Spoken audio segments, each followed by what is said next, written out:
என்ன காரணம் தெரியுமா? அதுக்கும் என்ன காரணம் தெரியுமா? அதெல்லாம் நாங்க போக முடியாது சாமி. எப்படி கொண்டாந்து விட்டுட்டோம். நீங்க காப்பாத்தினாலும் சரி காப்பாத்தினாலும் சரி எங்களுக்கு அது கவலை இல்லை. அந்த இடத்துல இவங்க இருந்திருந்தா அது நடந்திருக்கும். மன உறுதி குறையும். மன உறுதி இல்ல, நம்பிக்கை கம்மி. நம்பிக்கை கம்மி. சாமி நீங்க சொன்னதுனால சரி சாமி சொல்றாங்க அப்படின்ட்டு நான் சொல்றேன்.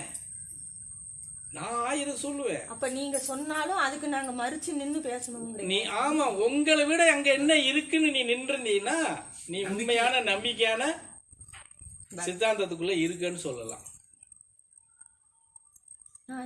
நான் அப்பயே யோசிச்சேன் சாமி, சாமி அங்க போய் சொல்றாங்க அப்படின்ட்டு. புரியுதானே சொல்றது? சரி சாமி சொல்றாங்கன்ட்டு தான் நான் வந்து இது இருக்குமா. நான் தான் சொல்றேன். நான் தப்பிச்சுக்கிறதுக்கு தானே இருக்கேன், தள்ளி விடுறதுக்கு தானே இருக்கேன். கூடவே வந்தீங்களா சாமி வண்டியில?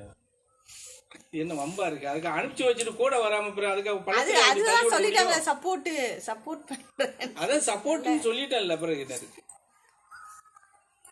இனிமே நான் விட மாட்டேன் சாமி உங்களை. எப்படி விட மாட்டேன்?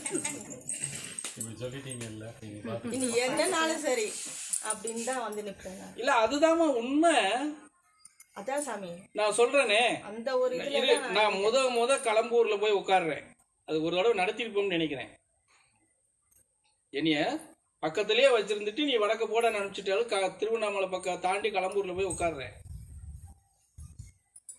அங்க இருந்து இங்க வந்து போன பக்தர் நான் பஸ்ஸை விட்டு இறங்கும் போதே அவர் என் முன்னாடி நிக்கிறாரு. பார்த்த உடனே என்ன சாமி திடீர்னு இங்க வந்துட்டீங்க அப்படின்னாரு. அந்த அவர் பேர் சிவகுமார். இல்ல சிவகுமார், இங்க ஒரு வேலையா வந்தேன் அப்படிங்க. சரி வாங்க டீ சாப்பிடுன்னு சொல்லி அப்படியே அதுக்கு விட்டு அந்த இடத்துல போனா ஒரு 15 கடை அதுல இருக்கு லயனா. அதுல ஒரு கடையை டீ சாப்பிட்டுட்டு இருந்தோம். அவங்க தாய் மாமனார் பில்டிங்கு தான் அந்த பில்டிங்கும் கூட.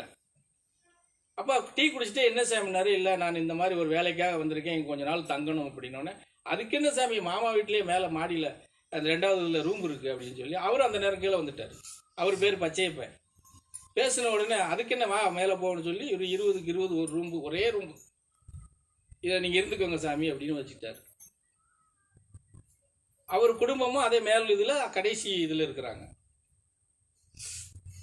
சாப்பாடு எனக்கு அவங்க வீட்டில் இருந்து தான் கொடுத்தாங்க. இனி சமைக்க விடலை. அவங்களுக்கு தெரிஞ்சவரை சமைச்சு கொடுத்தாங்க. அப்போ நான் புதுசு ரொம்ப பயப்படுவேன். யாராவது திருதுப்புன்னு ஏதாவது கேள்வி குண்டக்க மண்டா கேட்டால் நம்ம எப்படி பதில் சொல்றது, அசிங்கப்படுத்திடுவாங்களெல்லாம் பயப்படுவேன். நீ உட்காரு, அப்புறம் பார்ப்போம். உனக்கு இடுப்பு வலிக்கு நீ சாக்கு போட்டு இருந்தியா?